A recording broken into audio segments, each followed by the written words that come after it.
పల్నాడు జిల్లాలో నామినేషన్ల ప్రక్రియ కోలాహలంగా సాగింది.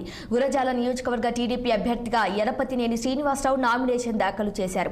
దాదాపు 50,000 మంది కార్యకర్తలతో పిడుగురాళ్ల నుంచి ర్యాలీగా వెళ్లి గురజాల ఆర్డీఓ కార్యాలయంలో నామినేషన్ పత్రాలను సమర్పించారు.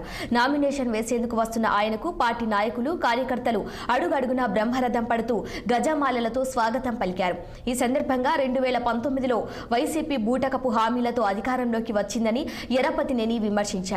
పల్నాడులో రాజారెడ్డి రాజ్యాంగాన్ని అమలు చేయాలని చూస్తే పల్నాడు ప్రజలు చూస్తూ ఊరుకోరని హెచ్చరించారు. కాసు మహేష్ రెడ్డి చేసే అవినీతి అక్రమాలకు మే 13న జరిగే ఎన్నికల్లో వైసీపీ ప్రభుత్వానికి బుద్ధి చెప్పేందుకు సిద్ధంగా ఉన్నారన్నారు. 5 సంవత్సరాలు పెట్టిన ఇబ్బందులకి మే 13 బదులు తీర్చుకోవడానికి సిద్ధంగా ఉన్నా.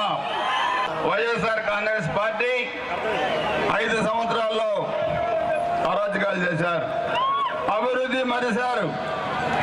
జగన్మోహన్ రెడ్డి ముఖ్యమంత్రి అయిన తర్వాత ఈ రాష్ట్రం ఆయన సొంతం అనుకున్నాడు. ఇడుపులపై ఎస్టేట్ అనుకున్నాడు ఆంధ్రప్రదేశ్.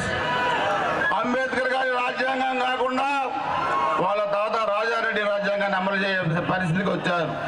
ఆంధ్రప్రదేశ్లో 175 నియోజకవర్గాల్లో 155 నియోజకవర్గాలు కూటమి గెలుస్తా ఉంది.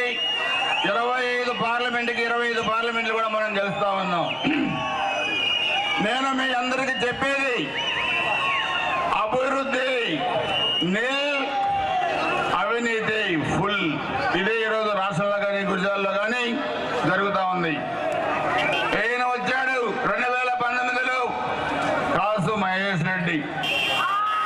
చాలా పెద్ద పెద్ద మాటలు మాట్లాడాడు. ఎరపతినేని శ్రీనివాసరావు గురించి చాలా పెద్ద విషయాలు చెప్పాడు.